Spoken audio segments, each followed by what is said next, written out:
kar yazını uzutup kışını çınlap giderken yenip üstten çakmaktır günler öter şunçilik bilsen ömür şunçilik bu hakiki dillası şunçilik var hayata girip gider gitmem 5 günlük bu alemge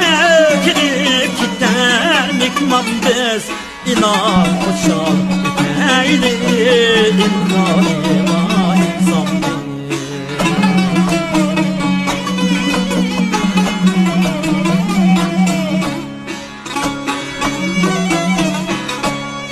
Göz geçip bu dünyana gözümü yumup ketken baştan öter ne kısmet armanlama yetken ganimetli kadirler fırsat buldun ketke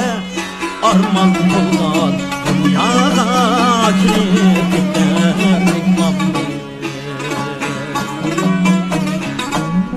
5 günlük bu alemge girip gider gitmem biz ilah koşal ekeyli imkanı var insan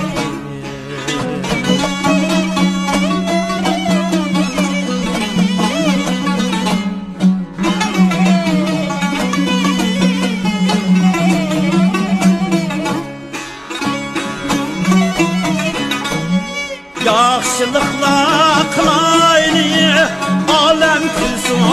el külsün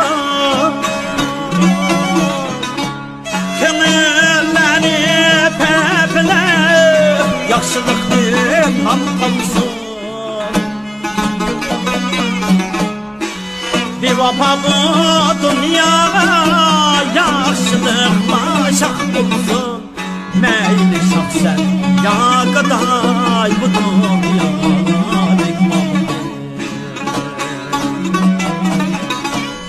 5 günlük bu alemge girip gider bekmam biz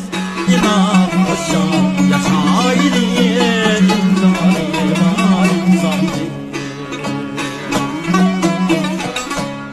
6 günlük alemge